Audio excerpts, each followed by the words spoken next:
இயேசுவின் ஜெப கோபுரம் ஊழியங்கள் வழங்கும்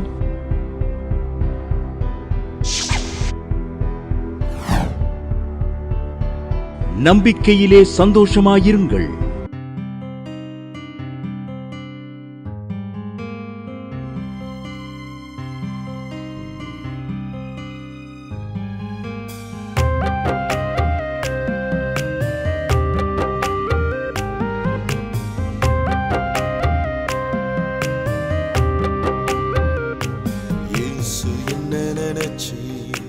நான் உம்மை நினைக்கலையே, தேடி வந்தீர் நான் பார்க்கலையே. இயேசு என்ன நினைச்சீர், நான் உம்மை நினைக்கலையே, தேடி வந்தீர் நான் பார்க்கலையே. ஓ என் இயேசுவே,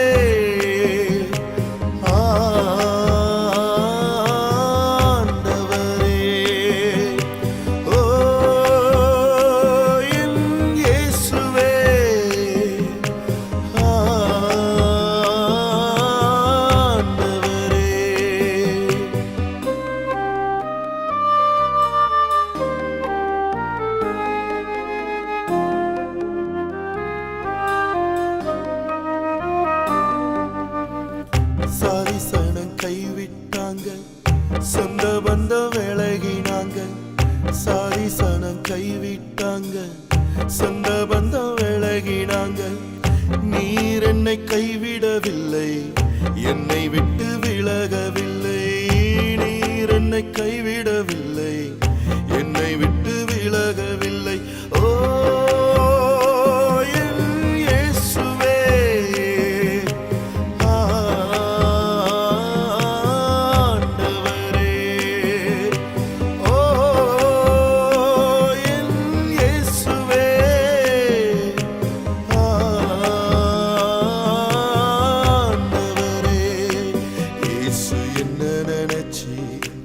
நான் உம்மை நினைக்கலையே, தேடி வந்தீர் நான் பார்க்கலையே.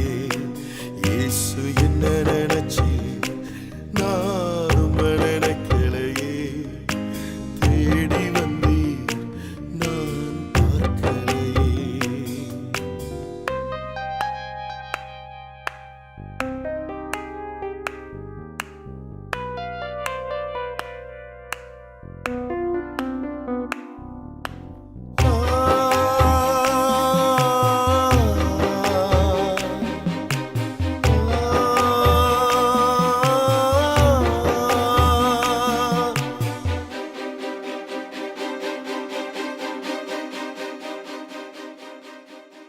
ஒன்றுக்கும் உதவாத என்னை நீர் தெரிந்து கொண்டீர். ஒன்றுக்கும் உதவாத என்னை நீர் தெரிந்து கொண்டீர். ராஜ்யம் கட்டப்பட கையில் என்னை எடுத்தீர். ராஜ்யம் கட்டப்பட கையில் என்னை எடுத்தீரே. ஓ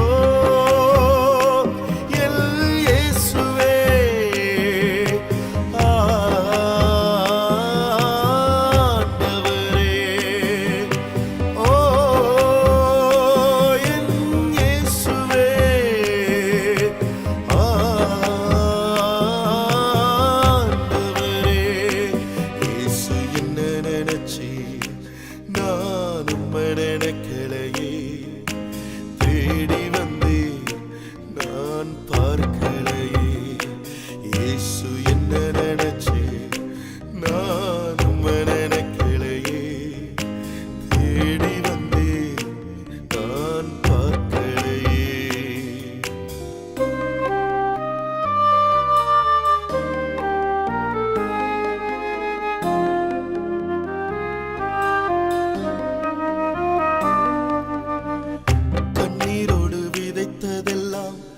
கம்பீரமாய் அறுக்க வைத்தீர். கண்ணீரோடு விதைத்ததெல்லாம் கம்பீரமாய் அறுக்க வைத்தீர். தனிமையில் நின்ற போது ஓடி வந்து சேர்த்து கொண்டீர். தனிமையில் நின்ற போது ஓடி வந்து சேர்த்து கொண்டீர். ஓ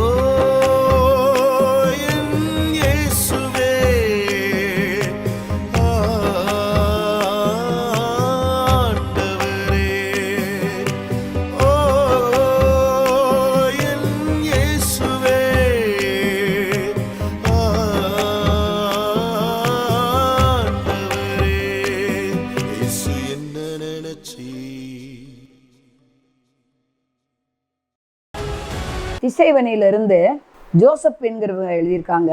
நான் படிச்சுட்டு 3 வருஷம் வேலை இல்லாமல் இருந்தேன். எந்தெந்த கம்பெனிக்கும் ஏறி இறங்கினேன். நான் ஒவ்வொரு ஞாயிறும் வீட்டில் தான் இருப்பேன். எங்கெங்கே சின்ன சின்ன வேலைக்கு போனாலும் ஞாயிற்றுக்கிழமை வீட்டில் இருப்பேன். 7:30 மணிக்கு கரெக்டாக ஜாய் டிவி பார்ப்பேன். ஆண்டவரே, எனக்கு நீங்கள் வேலை கொடுத்துட்டீங்கன்னா என்னால் முடிஞ்ச சின்ன காணிக்கை அனுப்பி நான் சாட்சி சொல்லுவேன் அப்படின்னு சொல்லி நான் ஒரு பொருத்தனையோடு ஜெபம் பண்ணேன். கர்த்தர் சென்னையில் நல்ல ஒரு பெரிய கம்பெனியில் எனக்கு ஸ்டார்டிங்கே 35,000 கிடைக்கும்படியாக ஒரு நல்ல வேலையை கொடுத்தாரு. கர்த்தருடைய நாமம் மகிமைப்படுவதான சாட்சி எழுதியிருக்காங்க.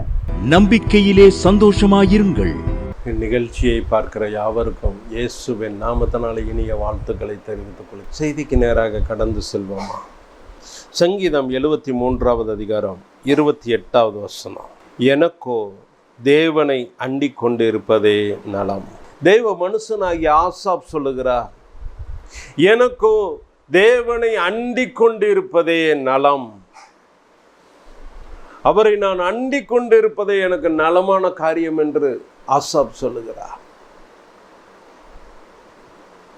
இதைத்தான் நம்ம பார்க்கிறோம் ரூத்தின் சரித்திரத்தில்.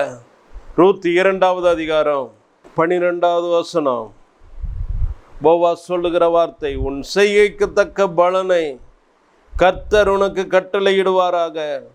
இஸ்ரவேலின் தேவனாகிய கர்த்தருடைய செட்டைகளின் கீழ் அடைக்கலமாய் வந்த உனக்கு அவராலே நிறைவான பலன் கிடைப்பதாக. நன்றாய் கவனிங்க. ரூத் இவ மோவாபிய ஸ்திரீ, கணவனை இழந்தாள், மாமனாரை இழந்துட்டாச்சு. நகோமியோட கூட வருகிறா. போமா, நீ போமான்னு சொன்னாலும், இல்லை அத்தை, நான் உங்களோட தான் வருவேன், உங்கள் தேவன் என் தேவன் அப்படின்னு சொல்லி அப்படியே கூடையே வருகிறா. ஒரு நல்ல ஒரு ஸ்திரீ. நல்லா கவனிங்க.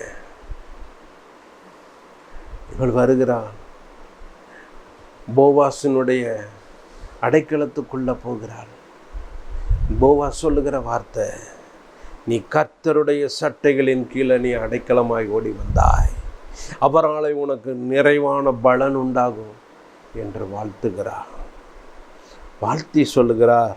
13வது வசனத்தை பார்த்தோமானா, அதற்கு அவள், என் ஆண்டவனே, உம்முடைய கண்களில் எனக்கு தயை கிடைக்க வேண்டும்.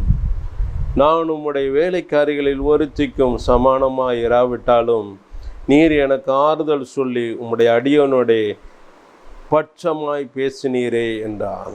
நல்லா கவனிங்க. அடைக்கலமாய் ஓடி வந்த அவளுக்கு முதலாவது கிடைத்தது தயவு.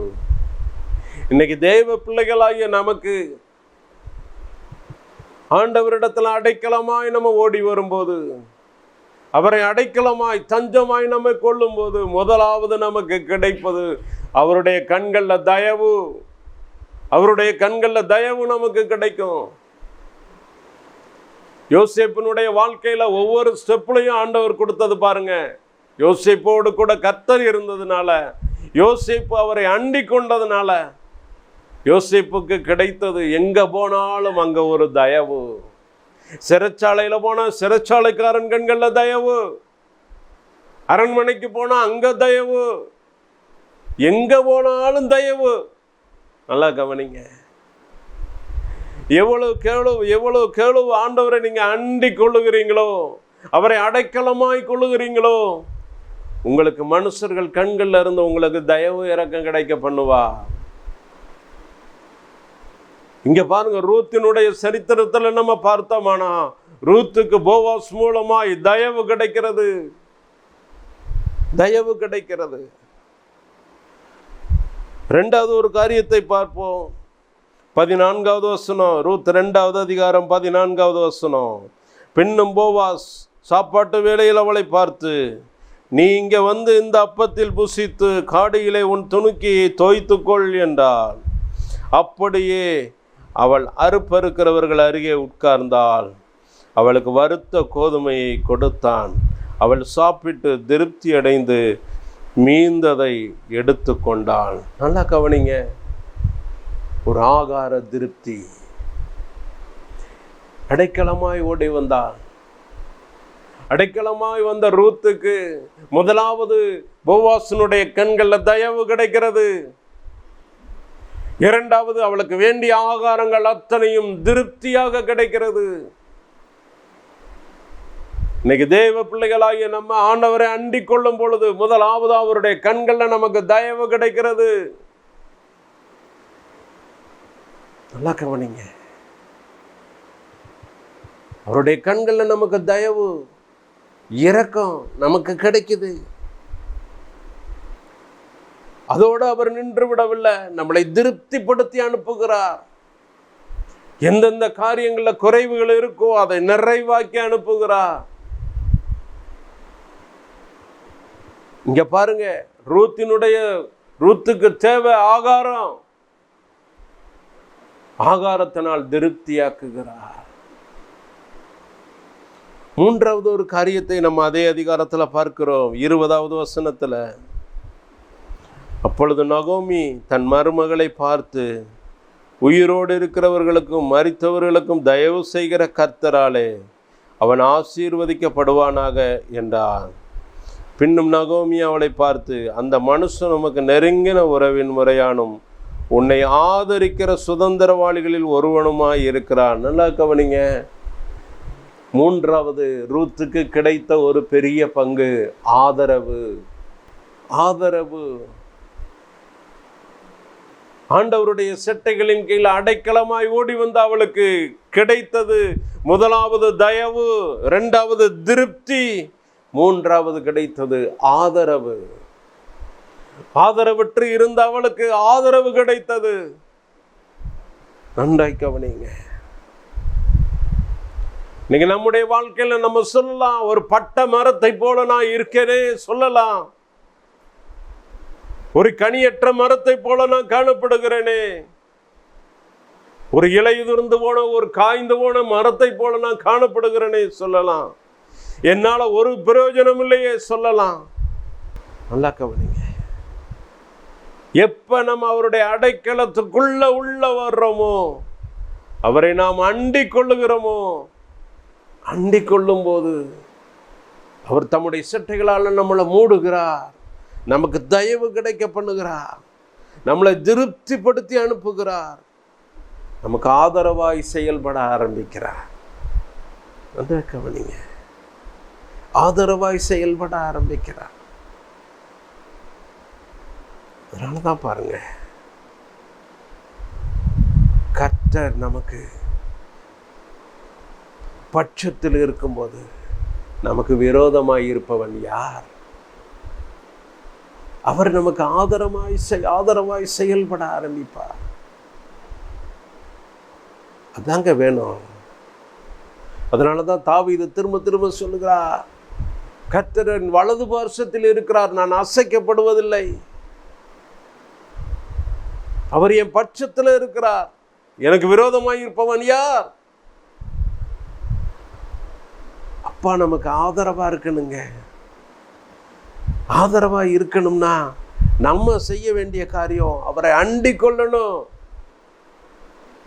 அவரை அண்டிக் கொள்ளணும். அப்பா உறுதியை பிடிச்சு கொள்ளணும். எப்பா, உங்களை விட்டா எனக்கு யாருமே இல்லப்பா, நீங்க தான்ப்பா எனக்கு தஞ்சம், நீங்க தான் எனக்கு புகலிடம், எனக்கு வேற ஒருத்தரும் இல்லப்பா. அவரை அண்டிக் கொள்ளுங்க. அவருடைய செட்டைகளின் மறைவுக்குள்ள போய் உட்காருங்க.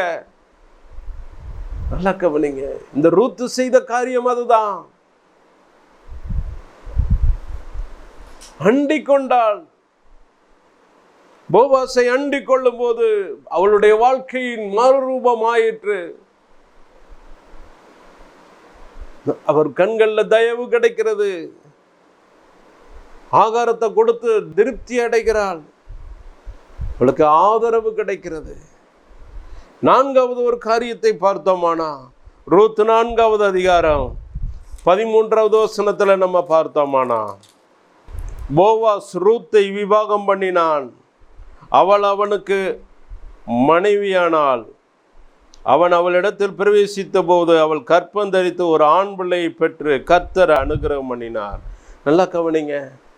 இப்போ மனைவி என்கிற ஸ்தானத்துக்கே வந்துட்டா, ஒரு உரிமை உண்டாயிருச்சு.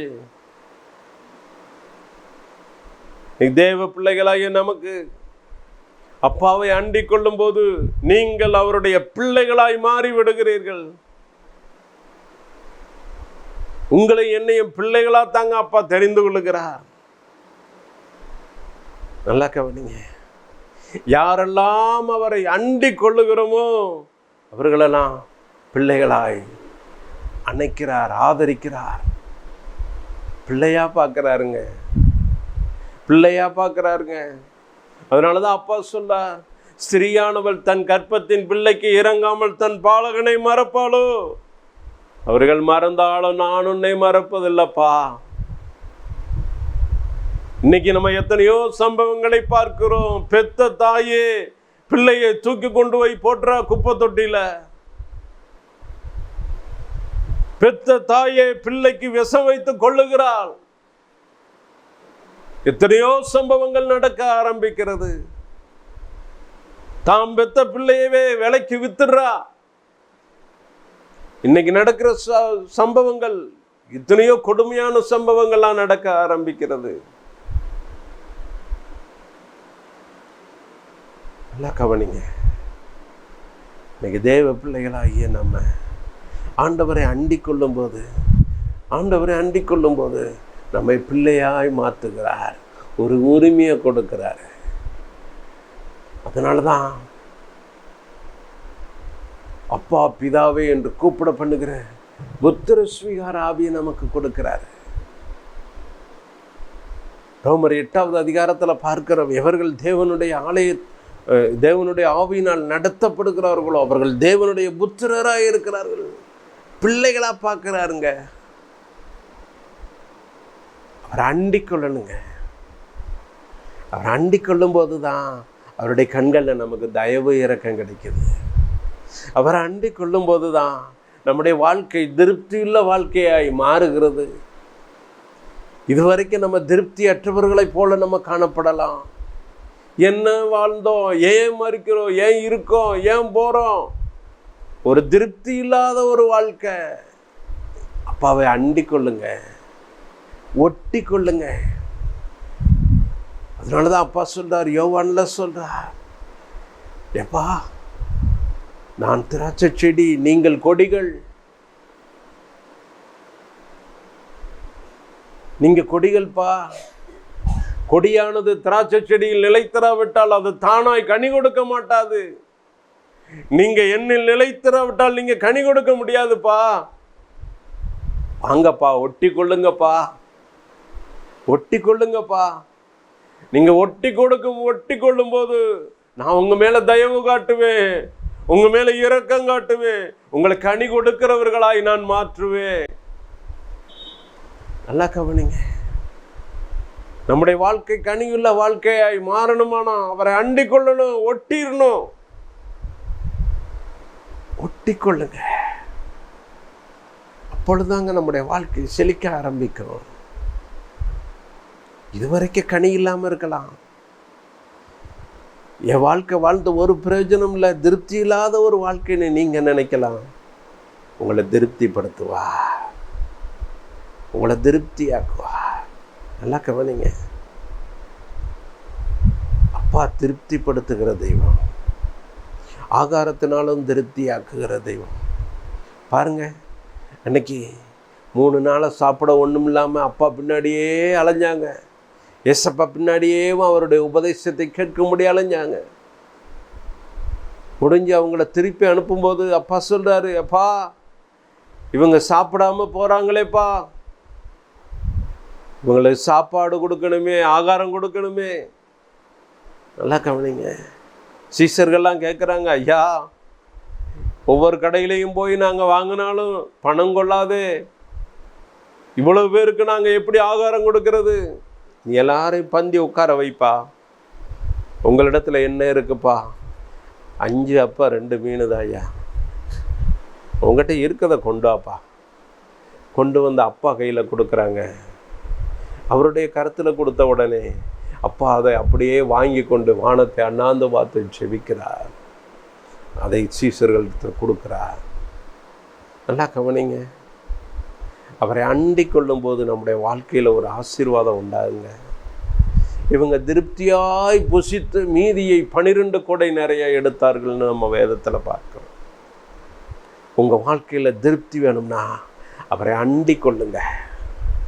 தள்ளி தள்ளி நின்னது போதும். நல்லா கவனிங்க. இன்னைக்கு தேவ பிள்ளைகளாகி நம்ம ஏசப்பா கூட தள்ளி தள்ளி நின்னே நம்ம டிஸ்டன்ஸ் இது பண்ணிக்கிட்டே இருக்கோம். இந்த தள்ளி தள்ளி நிற்கிறதுனாலேயே பாருங்கள், நிறைய காரியங்களை நம்ம வாழ்க்கையில் இழந்துடுறோம், ஆசீர்வாதத்தை இழந்துடுறோம். என்னைக்கு அவரோட ஒட்டி கொள்ளுகிறோமோ அப்பொழுது தாங்க நம்முடைய வாழ்க்கையில் நிறைவான ஆசீர்வாதம். அதனால தான் ஆசாப் சொல்கிறார், நான் கர்த்தரை அண்டி கொண்டு இருப்பது எனக்கு நலங்கிறார். அவரை ஒட்டி கொள்ளணுங்க, அப்பாவோட இணைஞ்சிடணும்.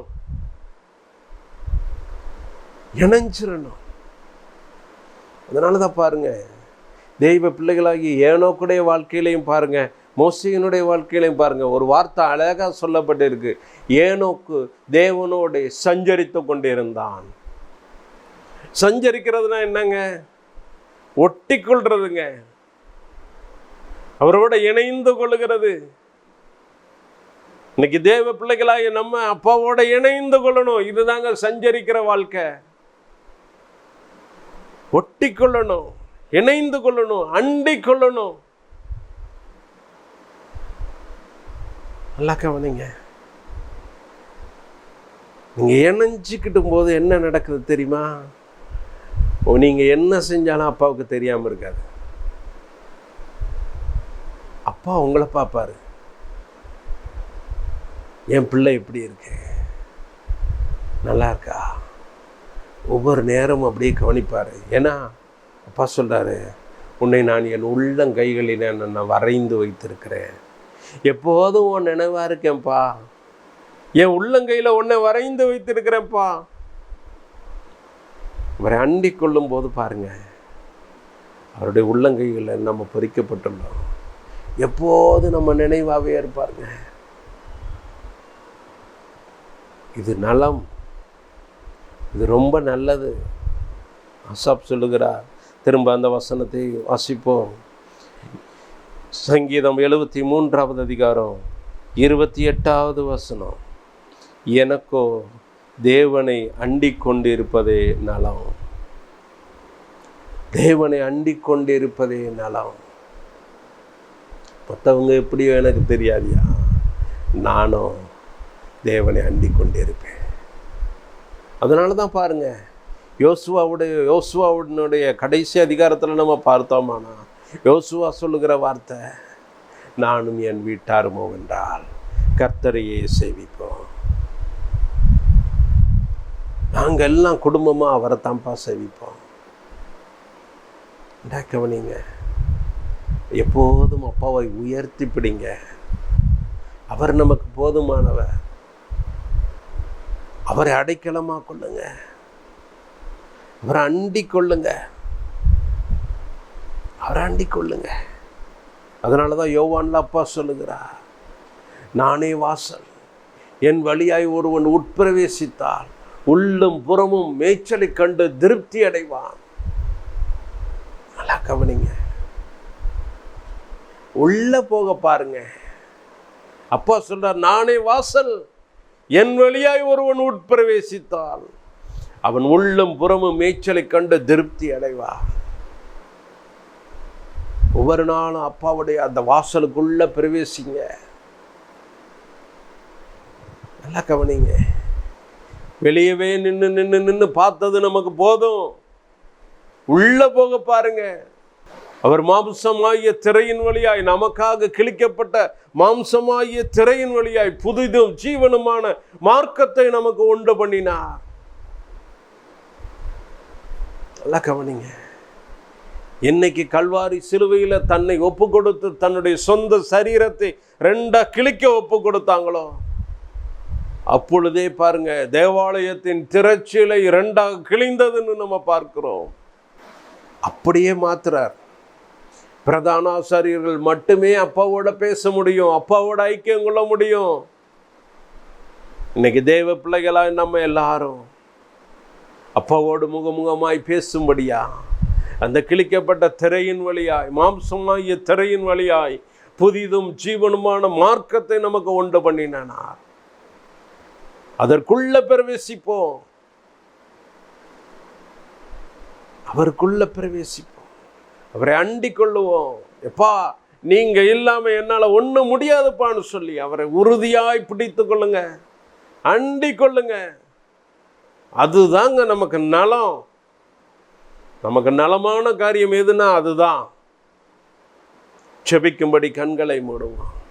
தகப்பனே, நீர் பேசின வார்த்தைகளுக்கு நன்றி சுவாமி.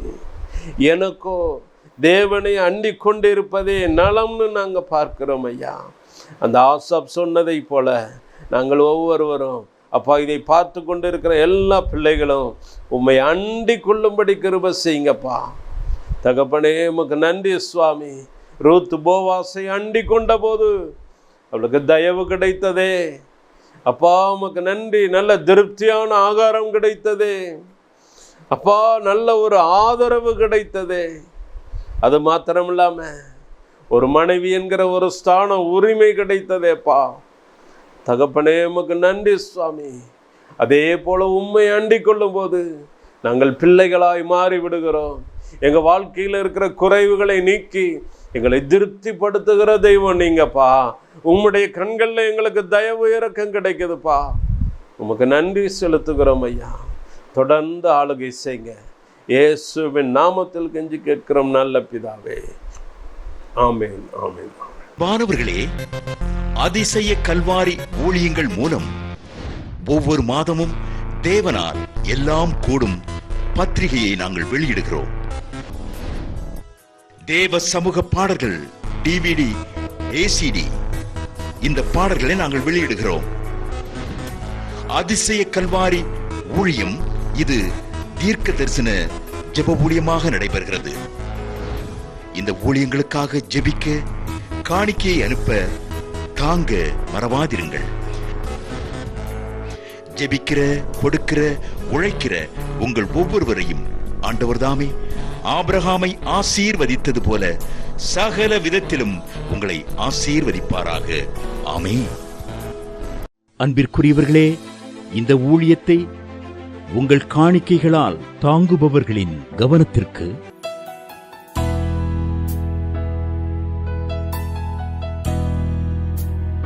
ஜிபே மூலமாகவும் நீங்கள் தாங்கும்படி உங்களை பட்சமாய் கேட்டுக்கொள்கிறோம். எங்களுடைய ஜிபே எண்ணானது 9439308550.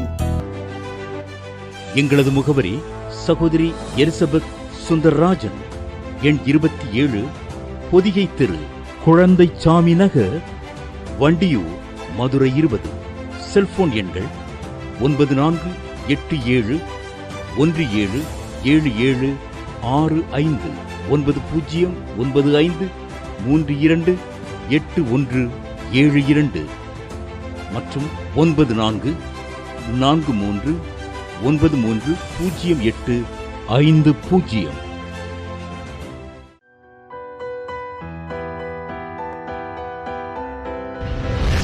கர்த்தர் உங்களை ஆசீர்வதிப்பாராக.